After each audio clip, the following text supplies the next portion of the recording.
Kenya has a youthful society.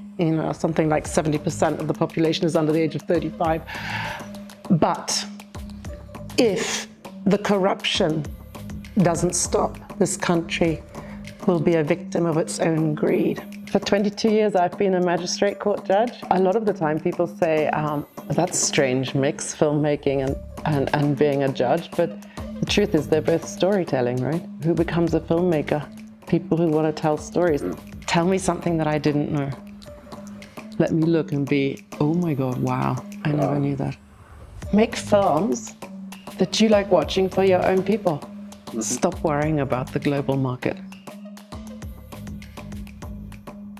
We'd like to start by a statistic. There's a research that says that by 2050, 2060, there'll be Africa will be dominating 60 to 50% of youth in the global marketplace. The rest of the world will be sharing 40 to 30% of youth by 2050, 2060. I say this because sports, film, and lots of the economies are driven by youth. And what does that speak to you as a film professional? So there's a book, a very famous book called 2050. It's written by some scholar, macroeconomist, who wrote a very famous book at the time called 2020. Yeah. 10 years before, so he predicts what's going to happen. It's a very well-known book, very esteemed guy. I read it, and obviously I went straight to the Kenya section. And in that section, it said, yes, they have, Kenya has a youthful society. Something like 70% of the population is under the age of 35. It also has a very educated society. Your people are very educated. But if the corruption doesn't stop, this country will be a victim of its own greed. Then, after he wrote the book, this new president was voted in, and it seems like things have not got better. So if this economist is to be believed, then yes, you have youth. Yes, you have an educated society. Yes, you have all the talent, but with the corruption, it's not going to happen. It's not going to happen? No, not with the corruption at this level. Mm-hmm. A country cannot be successful without corruption. Yeah, it has to be. With corruption, not without corruption. And on the brighter side of it, there's a phrase you like, there is so much talent in Kenya. So much talent in Kenya. Yes. Yeah, both. So as you know, I've met a lot of the sports people here, and the film industry. Now I've even seen a bit of the music industry. There is no lack of talent. It's abundant. Once again, with all the corruption, makes it much more difficult to be successful. To stand out. I'll give you an example of the sevens rugby team that went to the Olympics. I know that there are 3 or 4 players that should not have been there, but who went there.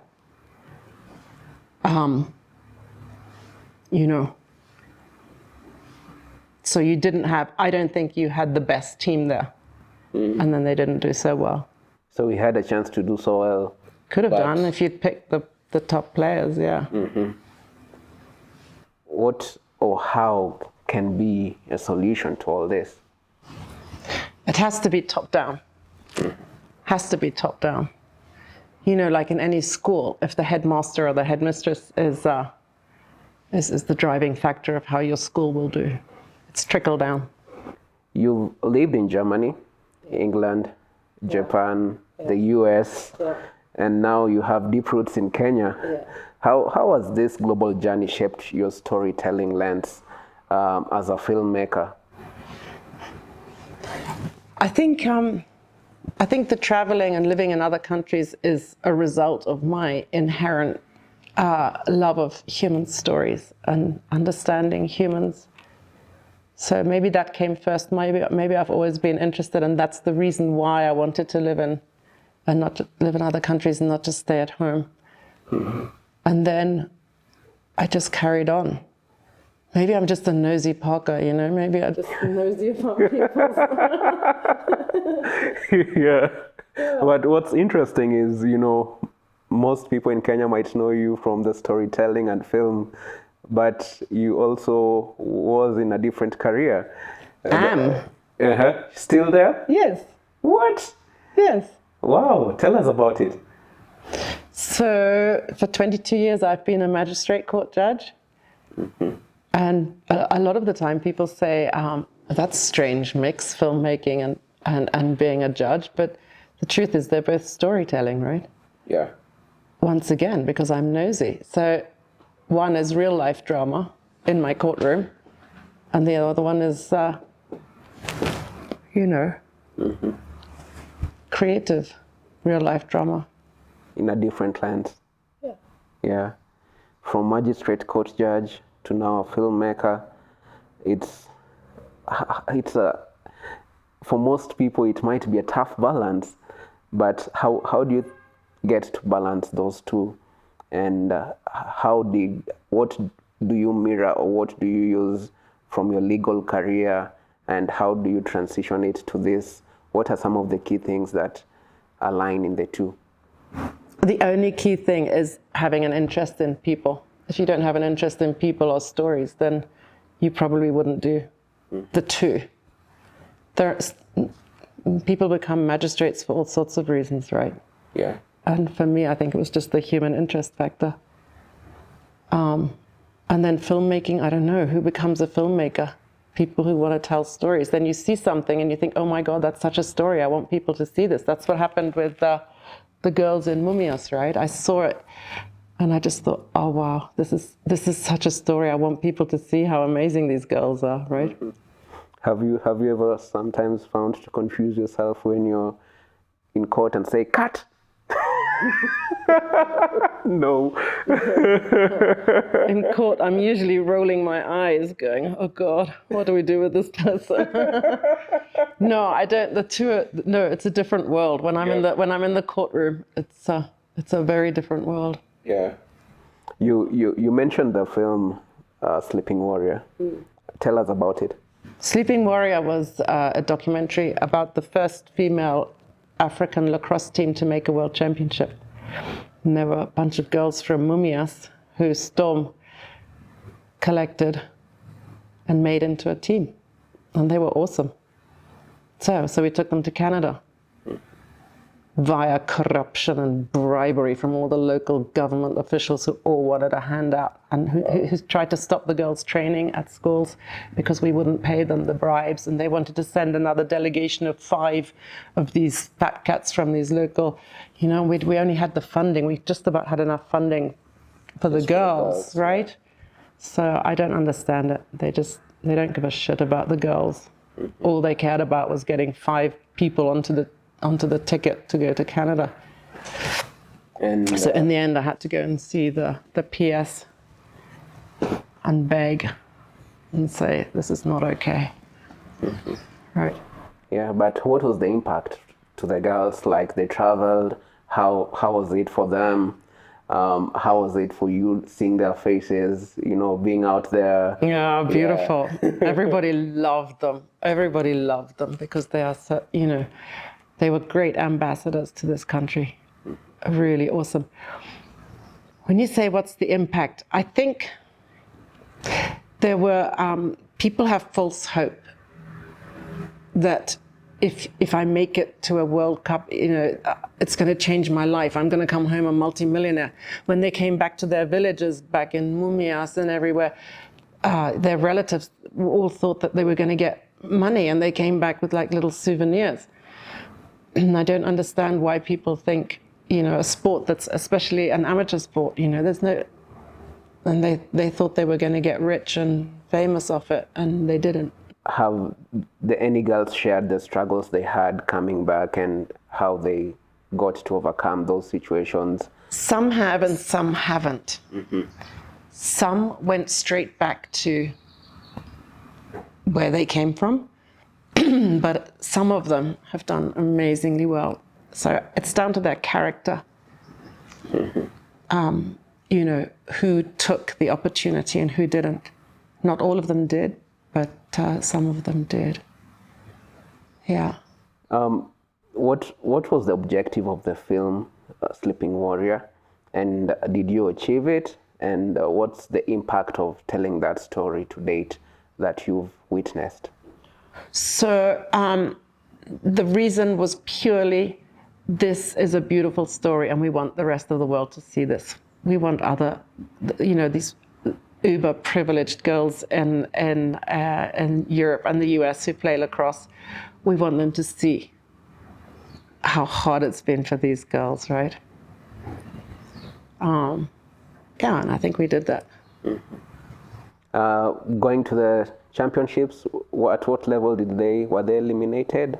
No, they did well. They did well? Yeah, they lost their final game against Germany. It's in the film. In the last final second, a German girl scored, and so they were eliminated.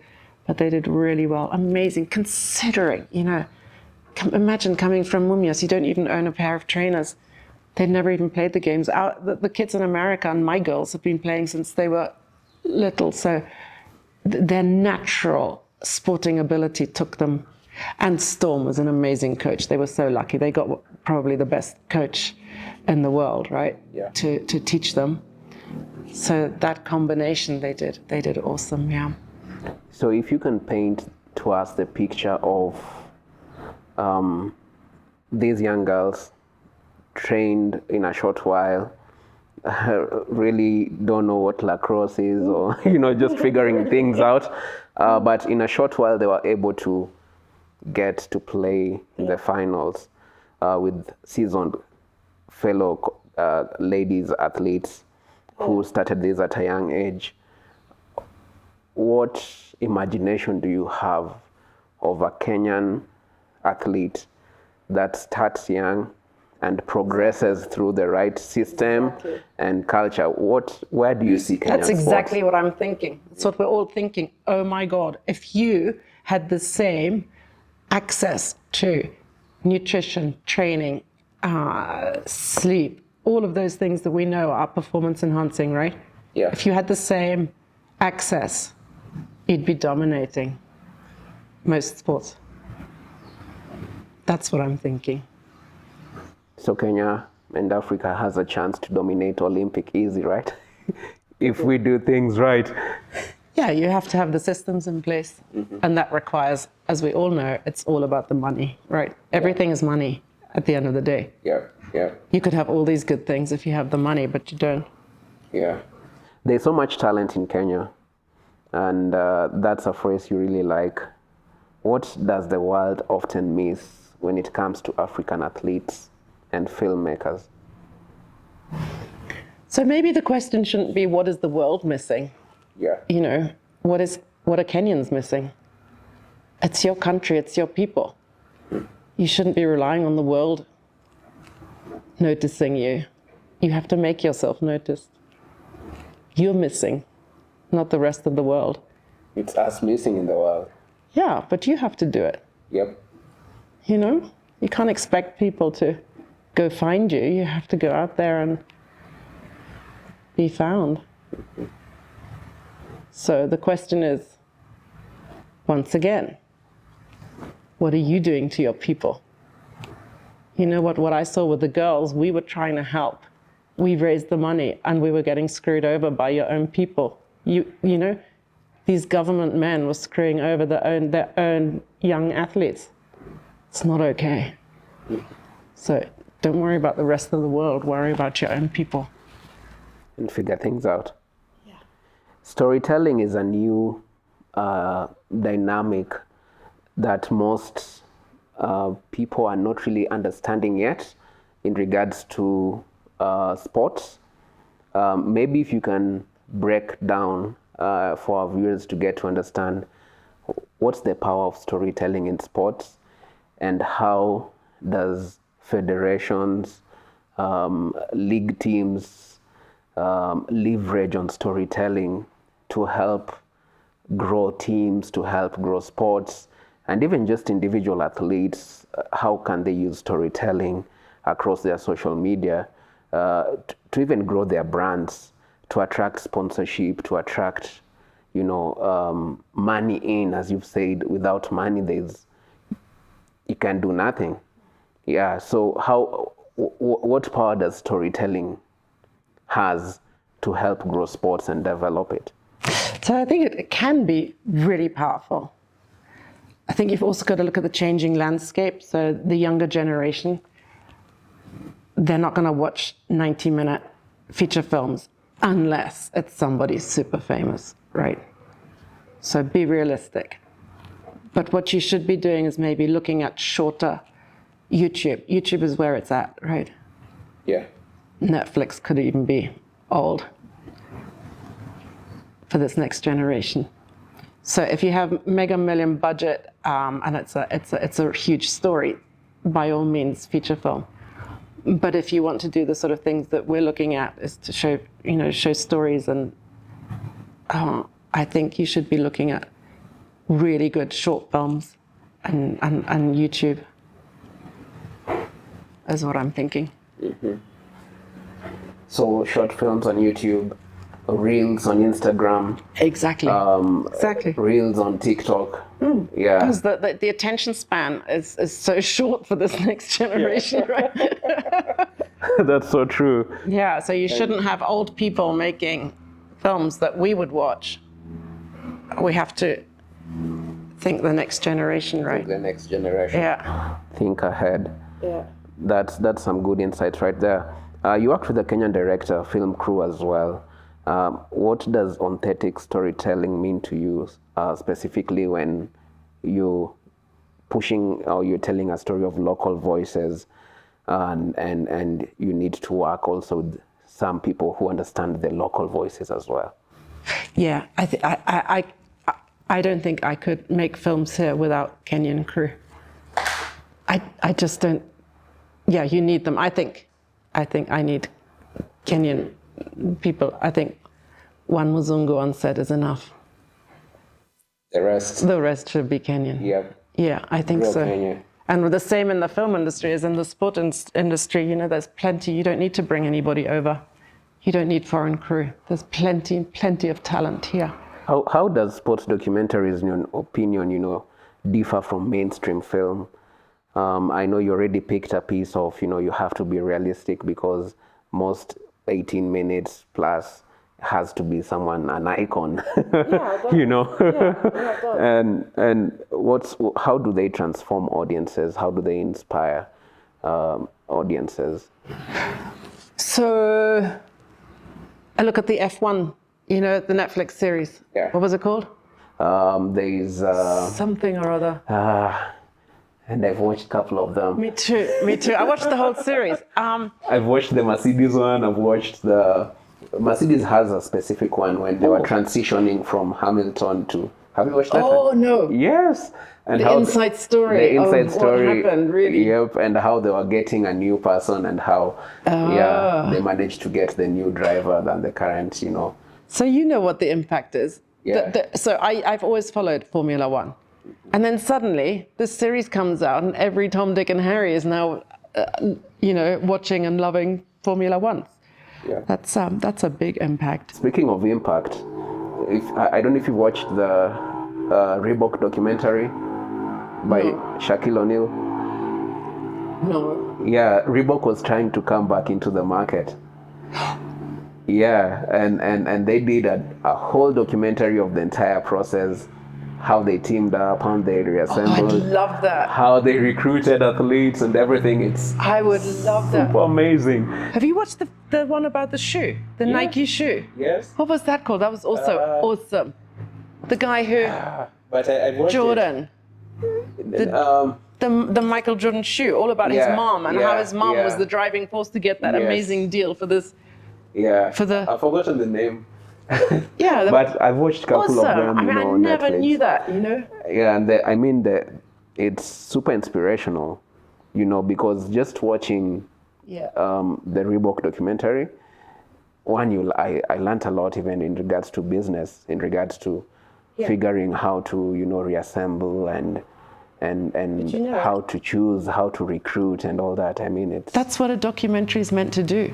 Yeah. Right? It has to educate you. You've got to tell me something that I didn't know before. If you don't do that, then you don't have a good documentary. Tell me something that I didn't know. Let me look and be, oh my God, wow, I never knew that. And might be one of the reasons why many struggle on the global platform, many filmmakers. What advice would you give them about getting their work seen internationally? Okay. What are some of the controversial as always. Controversial. I have another view on this. Stop worrying about the global market. Stop it. What do you care if some guy in Croatia is watching your movie? You've got the African continent. It's huge. You don't need the rest of the world. Make films that you like watching for your own people. Don't worry about the global. There's this obsession with having to be global. Just make it big in your own space. True. And the rest will happen.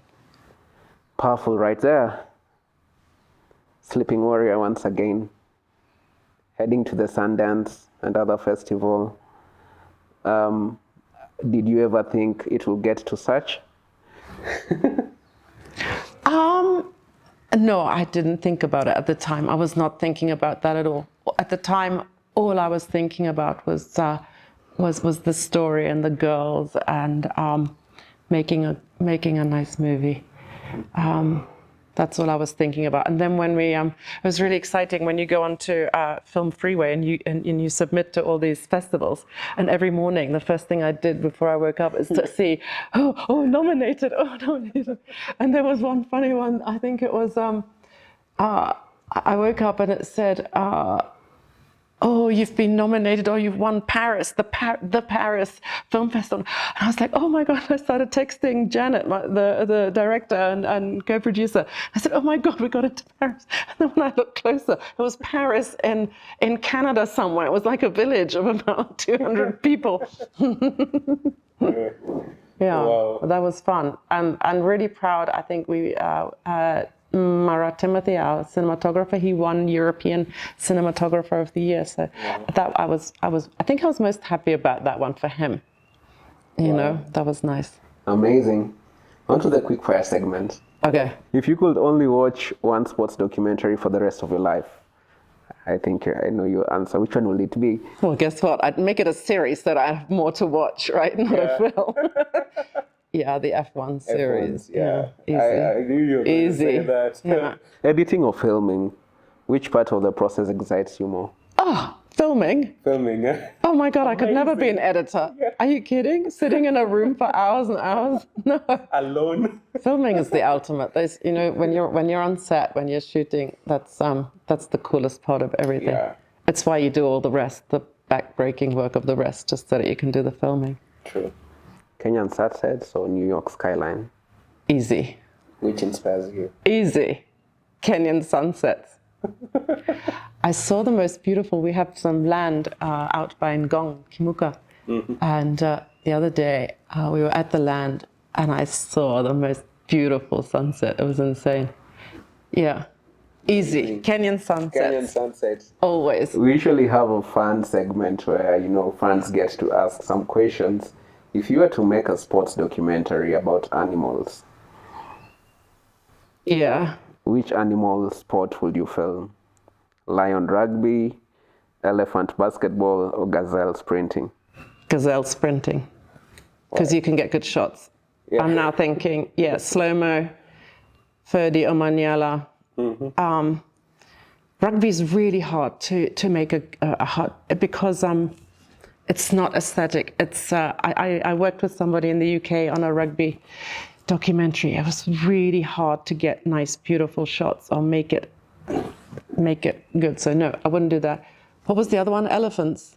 Yeah, the other one was elephant basketball. No. No. No. Gazelles. Yeah, you can get. I could imagine some beautiful shots doing the gazelles. Yeah. You've worked across continents. Who makes the best cup of tea? Kenyans, Brits, or the Japanese? Oh, easy. The Brits. The Brits. Yeah, definitely. Kenyan tea is really milky and too sweet.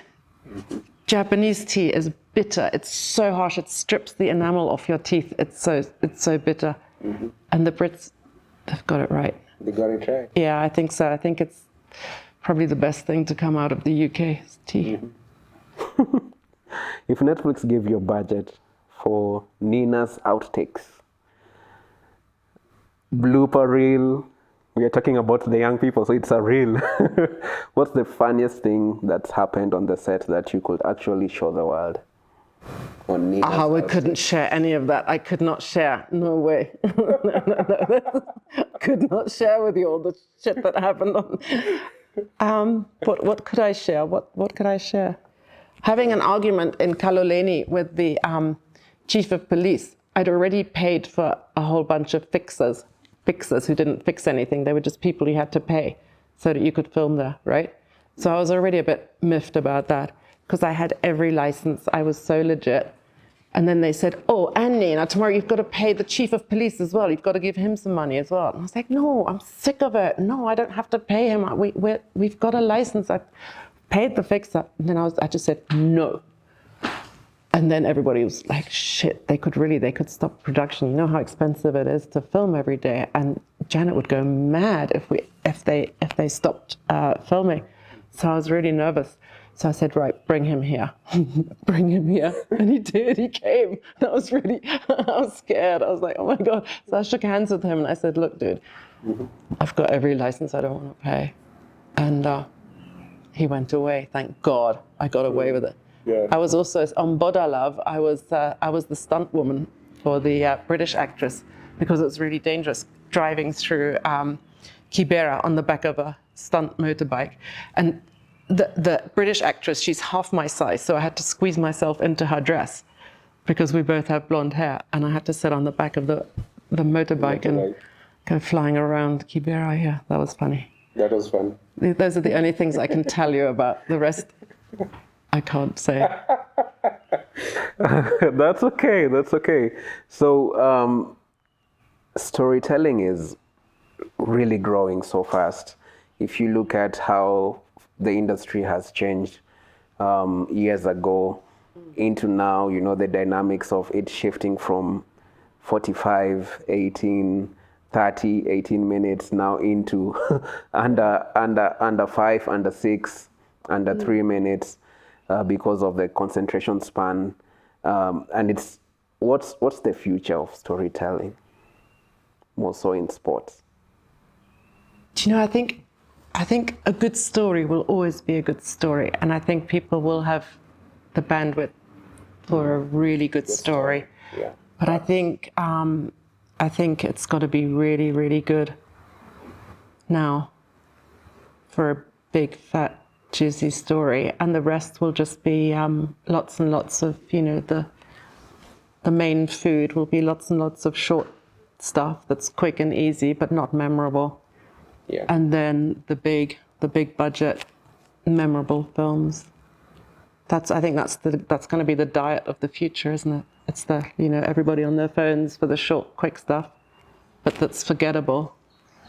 It's like the burgers, it's the fast food, but then every now and then there'll be a gourmet meal, like, a big, amazing film. Nina, was amazing having you on set. And we've covered, challenges in storytelling, tackled, the area of focus where, Africa and Kenya should stop thinking global, but think on their own. Local, they're Africans, they're huge number of population to make stories for.